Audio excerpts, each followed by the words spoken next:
He brought flowers for his mother, but laid them on the bedside of a stranger. And that mistake would rewrite the rest of his life. The elevator doors opened on the wrong floor. He didn't notice. The hospital corridors all looked the same: pale green walls, the smell of antiseptic, the hush of machinery breathing in rhythm with human fragility. Daniel Harper carried a small bouquet of sunflowers, his mother's favorite.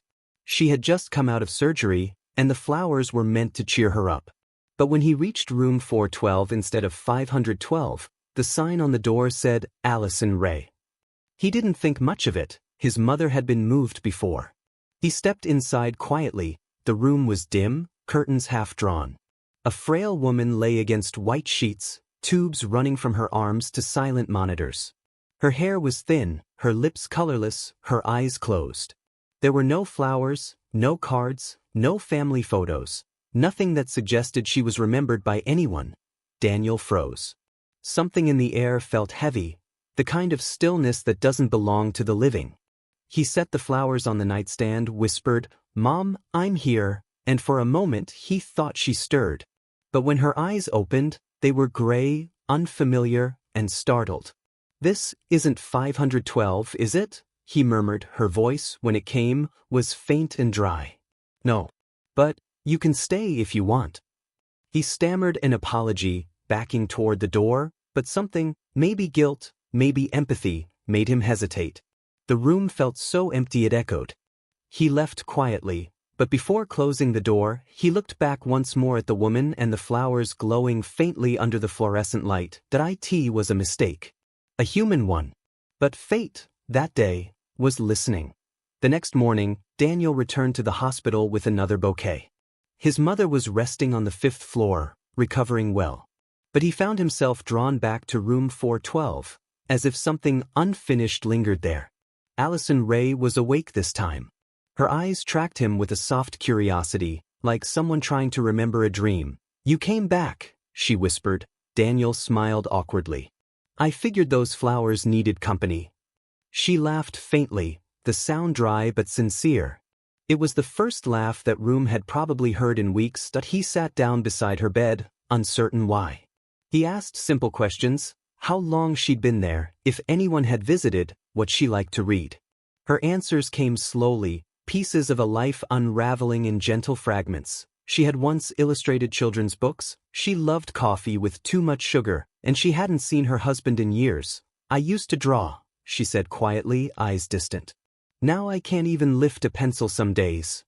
The air between them softened, a quiet human connection born not from obligation, but accident.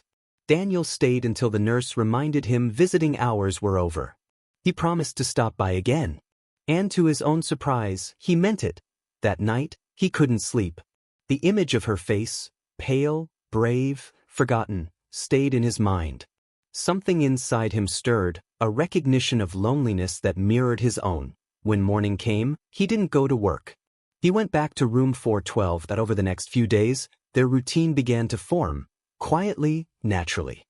He'd bring flowers, she'd tease his poor taste in color. He'd read to her from old books, poetry, fairy tales, the kinds of stories she used to illustrate. And sometimes, they just sat in silence, the machines humming softly beside them like a second heartbeat. The nurses began to notice. "You her son?" one asked once. Daniel shook his head. "No. Just someone who walked into the wrong room." The nurse smiled knowingly. "Then maybe you walked into the right one."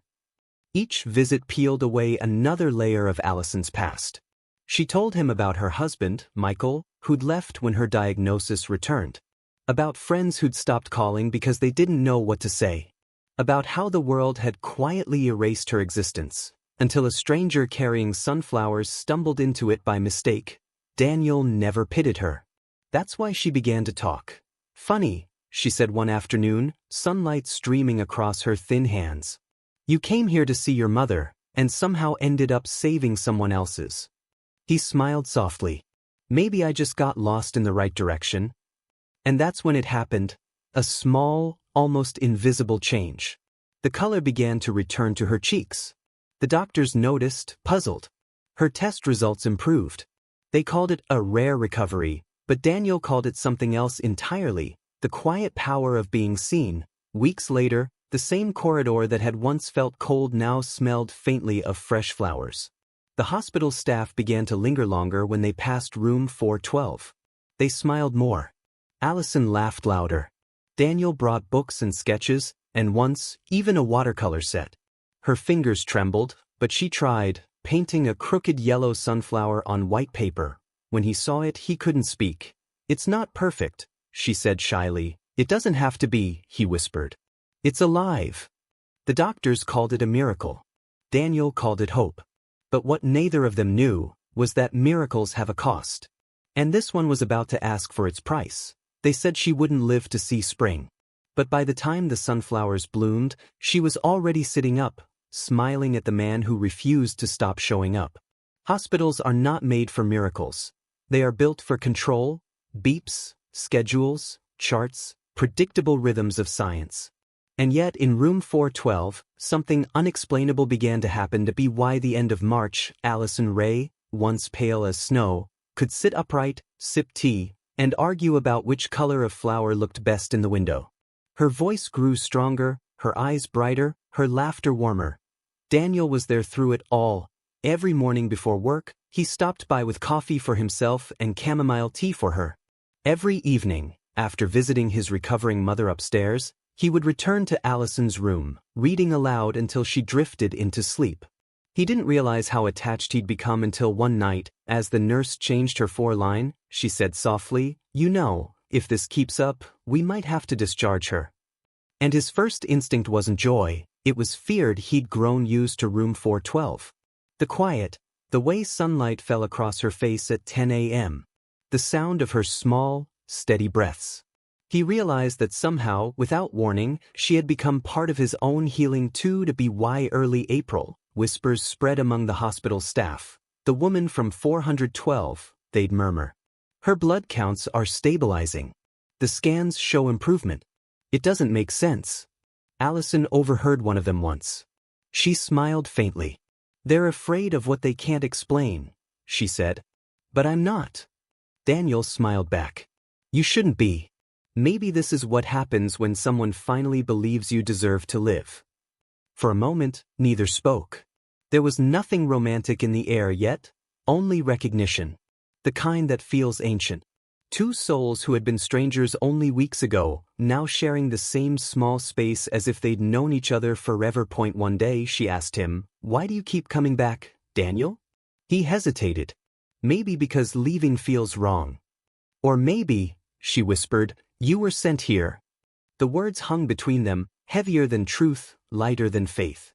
By May, Allison was walking, slowly, carefully, one step at a time. The nurses clapped quietly the first time she crossed the room unaided. When she reached Daniel's side, she whispered, "See, I told you miracles aren't as rare as people think." He grinned. "Then I guess I've been sitting next to one for weeks." Her cheeks flushed faintly. It was the first time she'd blushed since before the illness. Still, not everyone was convinced. Doctors called her progress, an anomaly. A visiting researcher asked if she'd been part of a new drug trial. And one cynical oncologist even muttered, "Sometimes patients fight until the end, then it's quiet again." That last sentence haunted Daniel for days. He started coming earlier, staying longer, afraid that if he wasn't there, the miracle might stop. He didn't believe in superstition, but now he did believe in her. One rainy afternoon, he found Allison sketching in her notebook again, rough lines, shaky strokes, but recognizable. "What are you drawing?" he asked. She smiled, showing him a page with two figures, one standing by a hospital bed, the other reaching out to take his hand.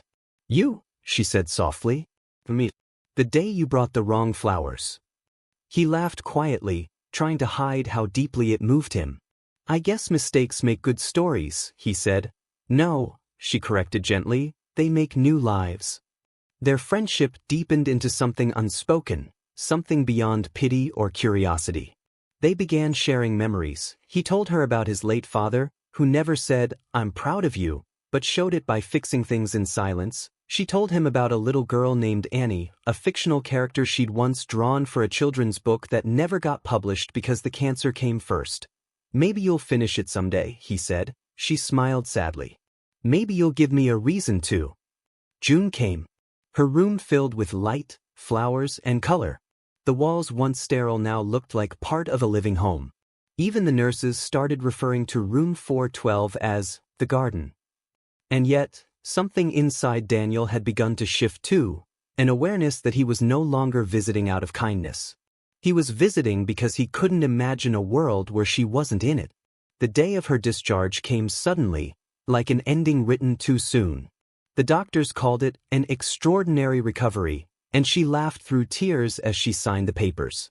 Daniel helped pack her few belongings, a half-finished sketchbook, a blanket the nurses had given her, and a single sunflower he'd brought that morning. As they stepped outside, she stopped him at the hospital's front door. The world felt overwhelming, sky too wide, air too fresh, light too bright. I don't know where to go, she admitted quietly. The house, it's gone. He sold it when I got sick.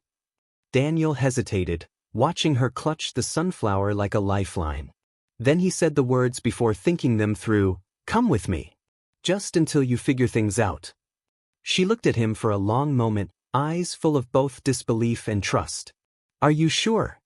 He smiled. "You don't question fate when it gives you a second chance." That night, for the first time in months, room 412 was empty. The machines silent, the bed neatly folded. Only a faint outline of sunlight on the wall remained, a reminder that miracles don't belong to hospitals. When she left the hospital, she thought her story had ended.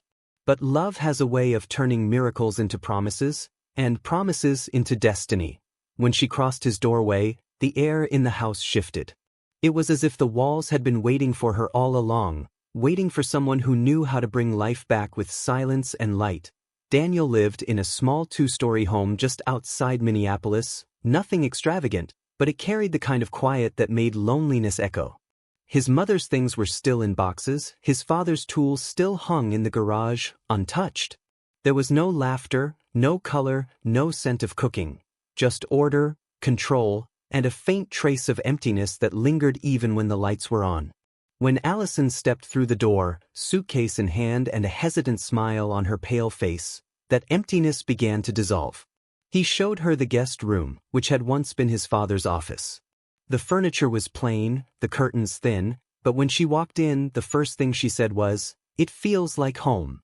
He didn't understand how it could, but maybe she wasn't talking about the room. Maybe she meant the presence of someone who finally looked at her without pity. The first few days were careful, almost fragile. Allison moved slowly, sometimes sitting on the edge of the bed for minutes before standing. Her body was still healing, her energy unpredictable. Daniel cooked simple meals, soups, toast, eggs, nothing special, yet every evening she thanked him as though it were a feast. He wasn't used to gratitude spoken like that, soft, sincere, undeserved. It made him notice how long it had been since anyone had looked at him with genuine warmth. At night, he would pass her door and hear faint sounds, the scratch of a pencil, the rustle of pages. One evening he knocked gently. She looked up from her sketchbook, surprised, and invited him in. The lamp light painted her face in gold. On the paper, he saw small illustrations, little scenes of their days together. A man burning soup in the kitchen, a woman laughing at the smell, a sunflower sitting in a mason jar on the windowsill. They were simple drawings, shaky, but alive with something he hadn't seen in months, joy. "I'm not as good as I used to be," she said shyly, closing the book halfway. He smiled, sitting beside her. "You're still better than anyone I know." She laughed softly, brushing a strand of hair from her face.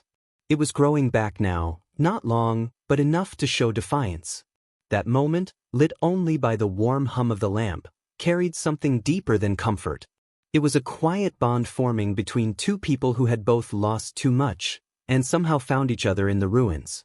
As weeks passed, the rhythm of their days began to feel like music. She would sit by the kitchen window in the mornings, drawing as sunlight filtered through the glass. He would read the newspaper, make coffee, sometimes forget to add sugar until she teased him about it. They began to share routines, morning walks when she felt strong enough, grocery trips that turned into adventures, and evenings spent watching old movies with the kind of silence that doesn't demand words. Daniel noticed how the house itself began to change. The air smelled different, a mix of her sketch paper, lavender lotion, and something like hope. She hung her small paintings in the hallway, brought home sunflowers from the market, and placed them wherever the light hit strongest. One day, he came home from work and found her sitting on the porch with her sketchbook open, smiling faintly as she drew the sunset. It struck him then. The house didn't just look alive. It felt alive. One evening, as rain tapped gently against the windows, she asked him a question that made him pause. "Do you ever wonder why you walked into my room that day?" He glanced at her, unsure how to answer. "All the time," he admitted. "I still can't explain it." "Maybe it wasn't a mistake," she said quietly, eyes fixed on the rain. "Maybe life knew I wouldn't make it alone." He didn't respond right away. The rain softened outside, and the only sound left was the slow rhythm of two people who didn't need to speak to be understood. In that silence, he realized she wasn't the only one who'd been saved by that mistake. He had too. Her health continued to improve. The color in her cheeks deepened, the weakness in her step faded. She began illustrating again, slowly at first, then with purpose. She opened a small laptop, dusted from months of neglect, and started finishing the story she had once abandoned, the children's book about a little girl named Annie who lost her way and found a garden of light. Daniel often watched her work from the living room, pretending to read. There was something sacred in the sight of her drawing again, her fingers trembling but determined. It was more than recovery. It was resurrection. One morning, she left a note on the table next to his coffee mug. It was written in her careful, uneven handwriting. "Some homes are built with wood and stone. Others are built with kindness. Thank you for building this one."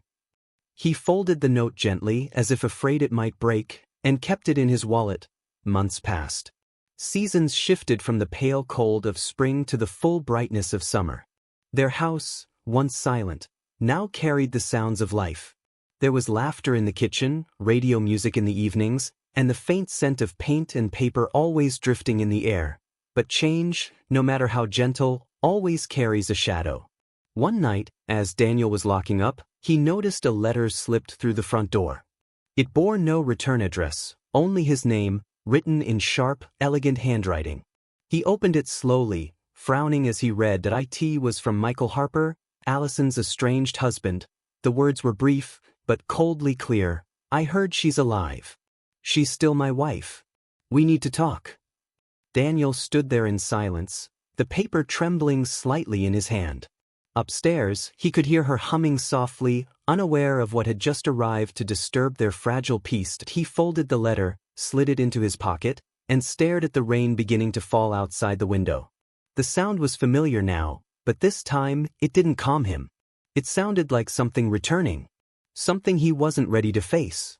The man who had left her to die was coming back, and Daniel knew that when he arrived, not even love would be enough to keep the past from knocking at their door. Some ghosts don't haunt halls, they ring doorbells. And when Daniel opened that door, he realized that the past never knocks without wanting something back. It happened 3 days after the letter arrived. Daniel had almost convinced himself to ignore it, to pretend the world outside their little home didn't exist. But the world has a way of remembering what you try to forget. That morning, Allison was in the kitchen, humming softly as she painted sunflowers onto a ceramic vase. The sunlight streamed through the window, touching her face in gold. It was the kind of ordinary beauty that made Daniel's heart ache, the quiet peace of someone who finally felt safe. He wanted to protect that. Maybe that's why he didn't tell her about the letter. Not yet. When the doorbell rang, the sound cut through the moment like a blade. Daniel wiped his hands on a towel, walked down the hallway, and opened the door. A man stood there, tall, well-dressed, but worn in a way money couldn't hide. His hair was neatly combed, his shoes polished, yet there was something hollow behind his eyes, a hunger for something lost. "Michael Harper?" Daniel asked quietly. The man nodded, lips curling into a polite smile that didn't reach his eyes. "You must be Daniel." The sound of his own name spoken by a stranger felt invasive, like an uninvited echo. Daniel didn't move aside. "She doesn't need this," he said. Michael exhaled slowly, pretending patience. "She's my wife. I just want to see her." Daniel's jaw tightened. You left her when she needed you most. Michael's smile vanished. And yet here she is. Alive. Maybe I did something right after all. For a moment, Daniel wanted to shut the door and end it there. But then he heard Allison's footsteps from behind, light, careful, curious. Daniel, she called softly. Who is it? He turned slightly, but before he could answer, she saw him. The brush slipped from her hand, falling to the floor with a small sound. For a second, she didn't speak.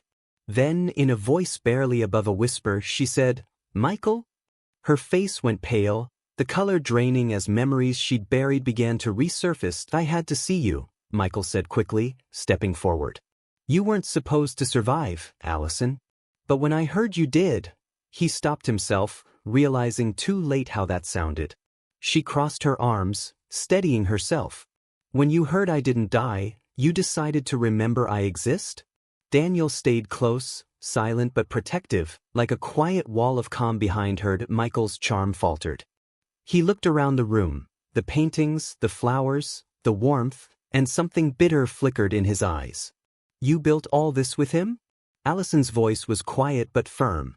No. We built it together. And it's not yours to question. For the first time, Daniel saw what strength looked like when born from suffering. She wasn't the woman in room 412 anymore.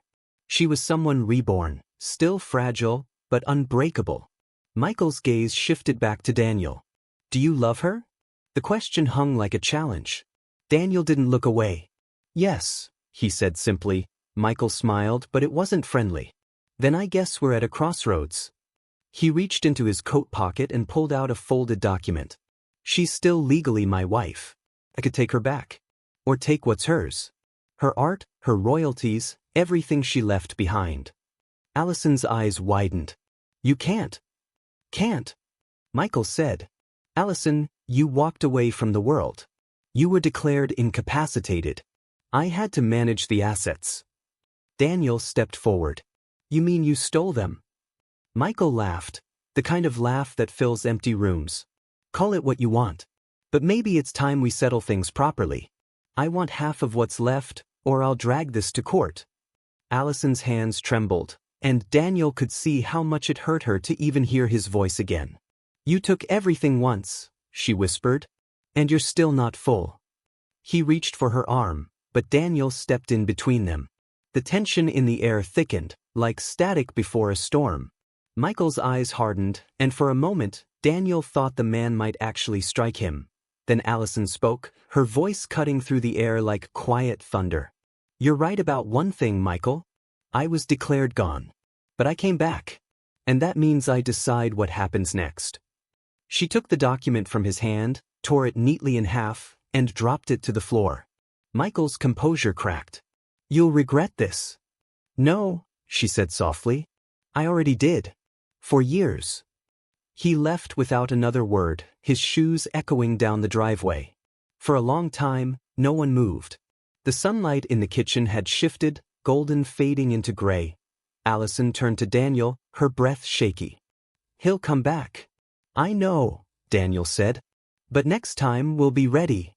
She sank into the chair, silent, the weight of years pressing on her shoulders. He poured her a glass of water, sat beside her and waited. Not to fix it, just to stay. It wasn't until the sun began to set that she finally spoke again. I thought I was done being afraid of him, she whispered. But it's like part of the sickness he left behind came back through that door. Daniel reached across the table and took her hand. Then we'll cure that too. Together. She nodded, her fingers tightening around his. For the first time that day, her eyes met his not with fear, but with faith. Outside, the light dimmed completely, and the first drops of rain began to fall, soft, steady, rhythmic. The sound filled the room like memory, and yet this time it didn't feel like sorrow. It felt like cleansing. But storms don't end that easily. And as night fell over the quiet house, neither of them saw the car parked across the street. The same car Michael had arrived in, engine still running, waiting for one more chance to take back what he'd lost. It started as a whisper of rain, the kind that comforts the lonely. But by midnight, it was pounding hard enough to wash away everything they thought was safe. The storm arrived without warning. By evening, the sky over Minneapolis had darkened to a bruised violet, thunder rolling like distant memory. Daniel had lit candles when the power flickered. Allison was sketching at the kitchen table, the soft scratch of her pencil mixing with the hum of rain against the windows. It should have been peaceful. It should have been another night of quiet safety, the kind they'd earned. But there was something different about the sound outside tonight. It wasn't rhythmic anymore. It was relentless, heavy, and growing louder. Daniel looked up from the newspaper, listening. "It's coming down hard," he said softly. Allison nodded, but her eyes weren't on the rain. They were on the street beyond the window. The reflection of headlights flashed once, then again. "Daniel," she whispered. "There's a car out there." He stood, walked to the window, and moved the curtain aside. A black sedan sat across the street, half shrouded in the misting rain. Its headlights were off, but the faint orange glow of a cigarette burned inside. He felt his chest tighten. "He's still here." For a long moment, they both stood in silence, the air thick with the memory of Michael's last words. Then Daniel reached for the lamp, turning it off. "We're not giving him a reason to come closer," he said quietly. "Lock the doors." She moved quickly, her hands trembling as she checked the back door, then the windows. He stood near the entryway, listening to the rhythm of the storm, the gusts of wind against the glass, the soft creak of the house settling, and, faintly, the sound of tires moving closer. By 10 o'clock, the rain had turned into a downpour. Water dripped from the gutters like tears. Daniel sat near the window, watching, waiting.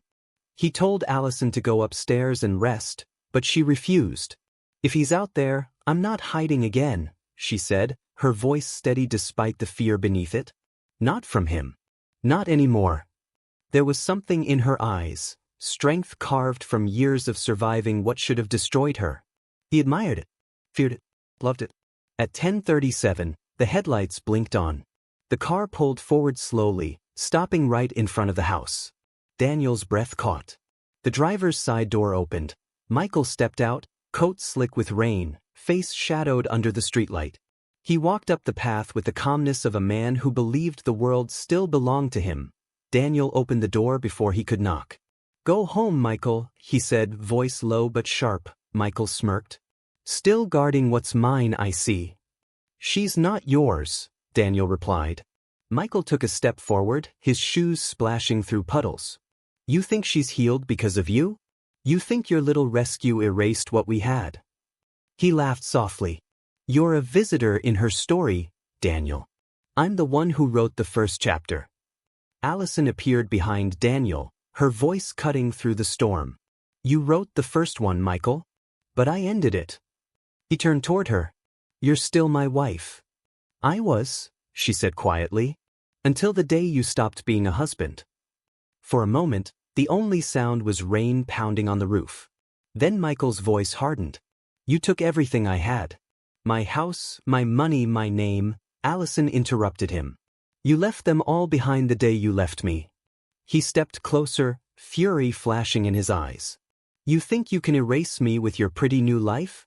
Daniel moved between them. "You need to leave." Michael's expression darkened. "Or what?" "Or I make sure you do." They stood inches apart, rainwater dripping from their coats, thunder cracking somewhere above. For a second, neither moved. Then Michael shoved him hard, sending Daniel stumbling against the wall. "Stop it!" Allison shouted, rushing forward. Michael turned, his face twisted with something between jealousy and desperation. "You replaced me." Daniel recovered, grabbing Michael's arm to pull him away, but in the struggle, they hit the table, sending a vase crashing to the floor. Water spilled everywhere, mixing with the mud from Michael's shoes.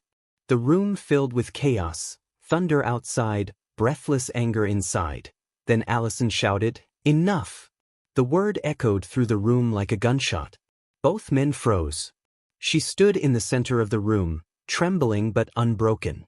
"I spent years dying in silence because of you, Michael," she said, voice shaking with emotion. "But this time, I choose who I am, and I'm not afraid of you anymore." Her voice broke on the last word, but her eyes never left his. Michael's anger faltered. The fight drained out of him, replaced by something hollow, shame, maybe. He looked at her for a long moment, then at Daniel, then down at the shattered vase. I don't even know who I am anymore, he whispered. Allison took a step closer, her voice soft now. Then start over. But not here. Not with me. He nodded slowly, the defiance gone. Without another word, he turned and walked out into the rain. The door closed behind him with a final, gentle click. For several seconds, no one spoke. The sound of rain filled the silence. Allison's hands shook as she crouched to pick up the broken pieces of the vase. Daniel knelt beside her, helping quietly. When their hands brushed, she didn't pull away. Are you okay? He asked softly. She nodded, though tears glistened in her eyes. He can't hurt me anymore. But I hate that I still feel like that same woman in the hospital sometimes. Afraid. Small. Daniel looked at her, his voice steady. You're not small. You're the strongest person I've ever met. She smiled faintly, and for a moment, the tension broke, replaced by something tender and deep. Outside, the storm began to ease. The rain slowed, the thunder faded, and the power flickered back to life, bathing the room in warm light.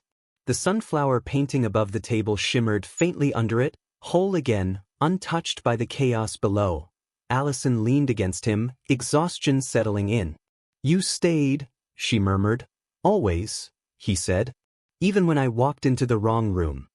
The storm had passed, but the letter it left behind on the doorstep would remind them both that even miracles come with unfinished stories to be wide on. The rain had stopped. But on the porch, something small and soaked waited for them. That it wasn't the storm that changed everything this time. It was what the storm left behind. Morning came quietly, like an apology. The storm clouds broke apart over Minneapolis, leaving streaks of soft gold across the sky. The air was heavy with the scent of wet earth, and the windows were fogged with breath and light. Inside the house, there was stillness, the fragile kind that follows both relief and exhaustion. Daniel woke first. The floor was cold beneath his feet as he walked into the kitchen. The world outside looked washed clean. The shards of the broken vase were gone. Allison must have finished tidying them after he'd fallen asleep on the couch. He poured himself a cup of coffee, listening to the silence. For the first time in a long while, it didn't feel empty. It felt earned. Then he noticed something at the front door, a wet envelope, half stuck under the doormat. He picked it up carefully. The paper was soft and warped from the rain, the ink smudged but still readable. The handwriting was unmistakable. Michael's. Daniel hesitated. For a moment he considered throwing it away. But something about the weight of it, the finality, made him open it instead. Inside was a single page. The words, though water-streaked, were written with a strange calm. Allison, I came to take back what I thought was mine. But last night I saw that what's left of me doesn't belong anywhere near you. I don't know if forgiveness exists for what I did. But if it does, I hope someday you find it, not for me, but for yourself. That there's an insurance account I never touched. It's in your name. Use it to start again. I've already signed it over. Maybe love isn't ownership. Maybe it's the courage to walk away when you've done enough harm. Michael. Daniel folded the letter, his throat tightening. He walked it to the table and left it there, beside her sketchbook. When Allison came downstairs, her hair still damp from the shower, she looked lighter somehow, the exhaustion still there, but softer, cleaner. She noticed the envelope immediately. What's that? She asked. That he hesitated. He left it last night. Before he disappeared. She didn't touch it right away. For a long moment, she just stared at it, as if afraid that opening it would reopen something she'd finally managed to close. Then she took a breath, unfolded it, and began to read. That he watched her eyes move across the page, the corners tightening, softening, then filling quietly with tears. When she was done, she laid it on the table and pressed her hand against it, as though steadying the emotions beneath the paper. He said he left me something, she whispered. Daniel nodded. I think he meant for it to end this time. She nodded slowly, then looked up at him. It already ended. Last night. The way she said it, calm, firm, free, carried the weight of years finally put down. They spent that day quietly. No music, no chatter, just the comfort of doing small, ordinary things together. She painted while he fixed the porch railing the storm had loosened. Occasionally, their eyes would meet across the room, and a small, wordless smile would pass between them. In the afternoon, he found her outside in the garden, barefoot on the wet grass, sketchbook balanced on her knees. The sun had broken through the clouds, catching her hair in soft light. She was drawing again, not hospitals, not pain, but sunlight filtering through raindrops, petals curling open after the storm. He stood in the doorway for a moment, just watching. She noticed him and smiled. "It's strange," she said. "For the first time in years, I don't feel like something's about to fall apart." He walked over and sat beside her. "Maybe that's what peace feels like." She looked down at her sketchbook. "Do you believe in destiny, Daniel?" He thought for a moment. "I believe in wrong turns," he said softly. "Because sometimes they take us exactly where we were supposed to end up." Her hand paused, then reached out to touch his. "Then maybe you walking into the wrong room wasn't a mistake after all." Later that evening, as the golden light faded into soft dusk, she brought him something, a drawing she'd finished that afternoon. It was simple but hauntingly beautiful, a hospital room filled with sunlight, a man standing by the door holding a bouquet of sunflowers, and a woman in bed smiling faintly at him. "I finally finished the story," she said quietly. "The one I started before I got sick." He looked at the drawing, then at her. "The children's book?" She nodded. "It's called The Boy Who Brought the Sunflowers." Daniel smiled. "That's a good title." "It's your story too," she said. "You gave me the ending I never knew how to draw." That night, as they sat on the porch, the air smelled of rain and earth. The cicadas hummed softly, and the world seemed content to rest for once. She leaned against him, her head on his shoulder, and he realized how different this silence was from the one they'd started with. This wasn't the silence of absence. It was the silence of everything finally being enough. He looked out at the street, where the rain had dried and the world felt new again. "You think he meant it?" he asked quietly. "That he was sorry?" she said. "Yes." She nodded. "Maybe. But even if he didn't, I'm still free." Her words lingered in the air like a prayer, simple, steady, certain. But life doesn't stop at peace. Sometimes, when we think the story is ending, the future starts to whisper its own unexpected chapter, one that begins not with sorrow, but with love finding its voice. Every love story has its winter.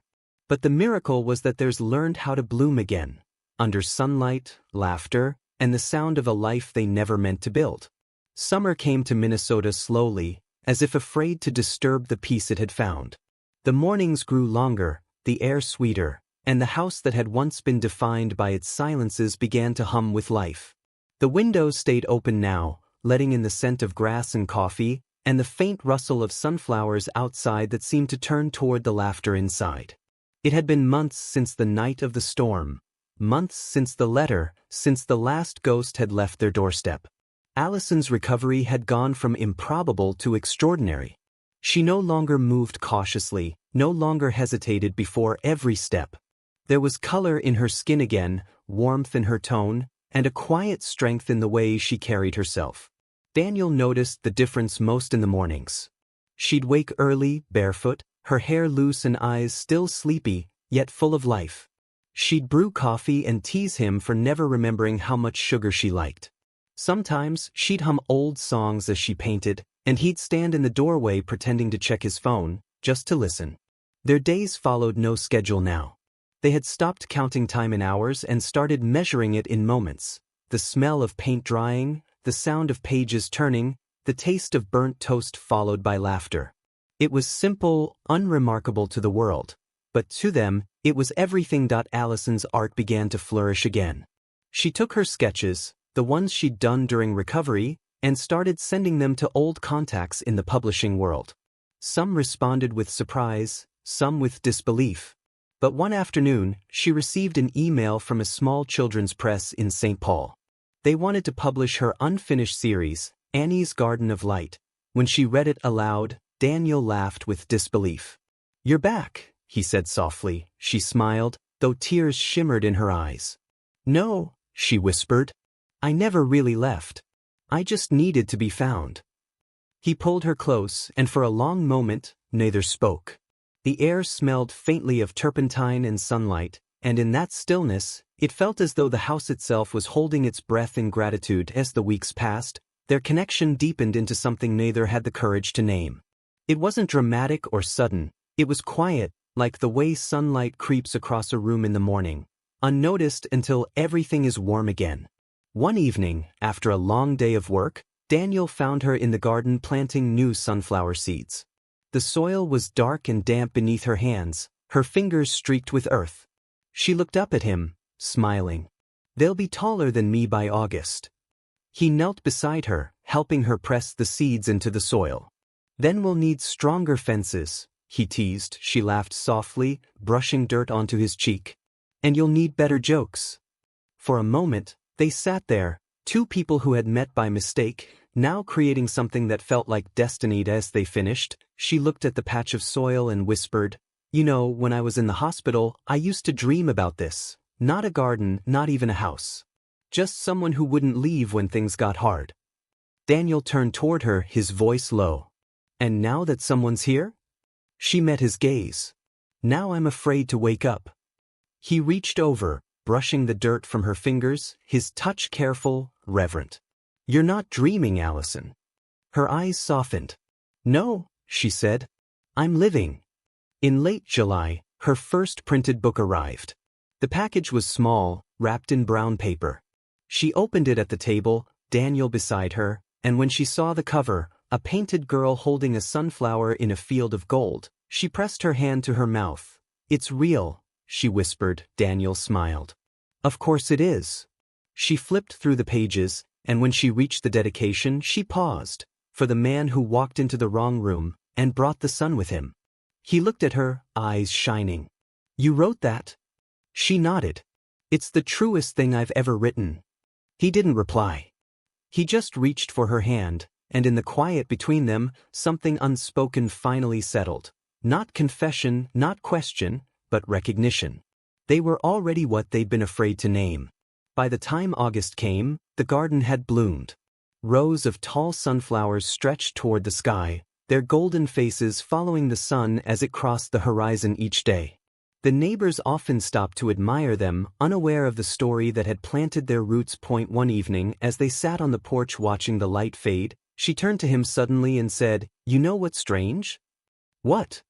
"I used to think miracles only happen to people who deserve them. But maybe miracles happen to people who stay, even when it's hard." Daniel smiled faintly. "Then I guess we earned ours." She looked at him for a long time, her eyes bright in the amber light. "We did," she said softly. "And I don't ever want to lose it." That night, the air was warm and still. Daniel couldn't sleep, so he went downstairs. The moonlight spilled across the living room floor, silver and soft. He looked around at the small pieces of their life, the sketches on the wall, the coffee cups, the faint scent of lavender she always left behind. He realized then that love wasn't something that came suddenly. It was what remained, the quiet, steady heartbeat that kept you alive long after the world had stopped making sense. And as he stood there, the first light of morning touched the sunflowers outside, and their golden faces turned toward the window, toward the house that had once been built from sorrow but now thrived in love. They had survived illness, loss, and storm. But destiny wasn't done, because sometimes love doesn't just heal the past. It dares to ask for a forever. Every story has its miracle. But theirs wasn't in being saved, it was in learning how to live and how to stay when the saving was done. Years passed quietly, marked not by tragedy, but by the rhythm of ordinary happiness. The seasons changed, the city grew busier, and yet their little house on the edge of Minneapolis remained a world of its own, timeless, still touched by the memory of how it all began. By the time autumn arrived, the garden had become a living landmark. Neighbors would stop to photograph the field of sunflowers that seemed to stretch endlessly across the yard. Children picked fallen petals. Old couples smiled as they walked by. Allison always waved from the porch, her sketchbook open on her lap. Sometimes, when Daniel came home from work, he'd find her lost in thought, drawing, dreaming, remembering.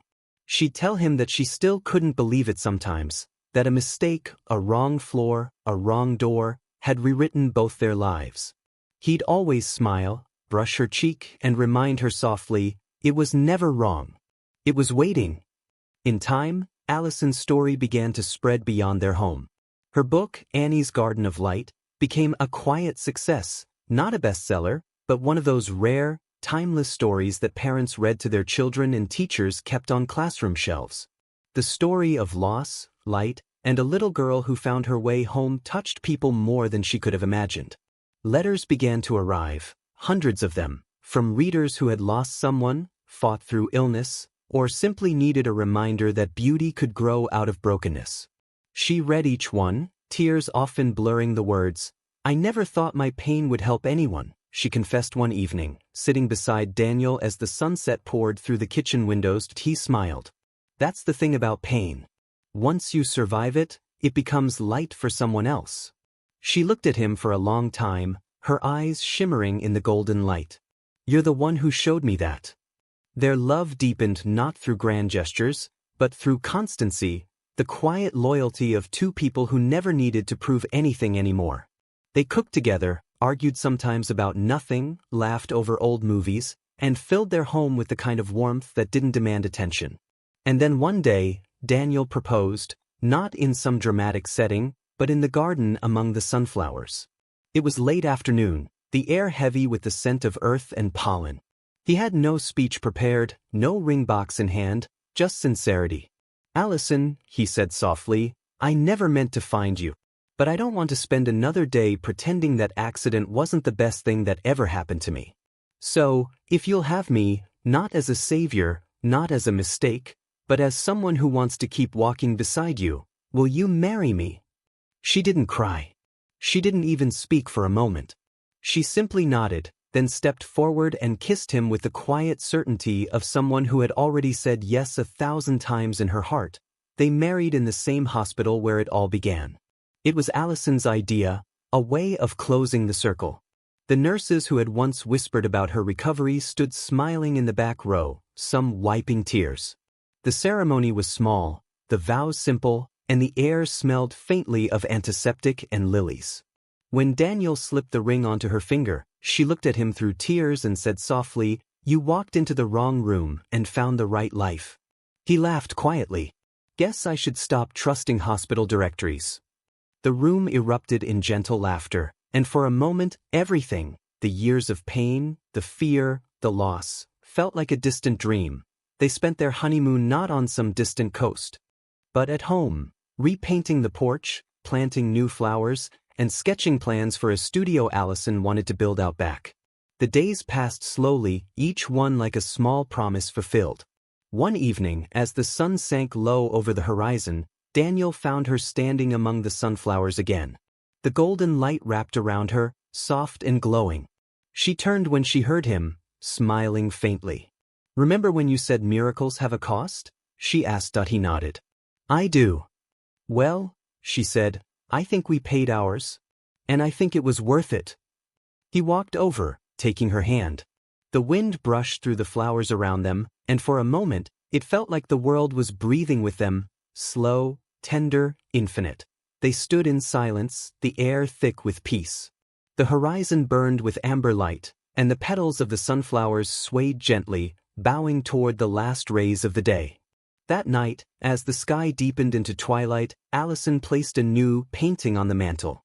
It was small and delicate, a hospital room bathed in light, a vase of sunflowers on the windowsill, and two figures sitting quietly beside a bed.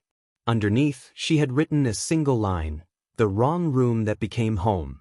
Daniel stared at it for a long time, his throat tight. Then he looked at her, eyes soft, and whispered, You gave the world your heart. She smiled. No, she said. You reminded me I still had one. Years later, when their story was told, in libraries, in quiet homes, in classrooms filled with sunlight, people always asked the same question. Was it luck? Fate? A coincidence? But those who truly listened to their story understood. It wasn't luck. It wasn't coincidence. It was the small, stubborn choice to stay, to love, to care, to return again and again to the room that others would have walked away from. Because miracles don't happen once. They keep happening, every morning, every sunrise, every moment someone chooses love over fear. And so, in a quiet house near St. Paul, surrounded by sunflowers that never stopped turning toward the light, two souls who met by mistake kept a promise that would outlast them both. A promise made of love, of grace, and of light.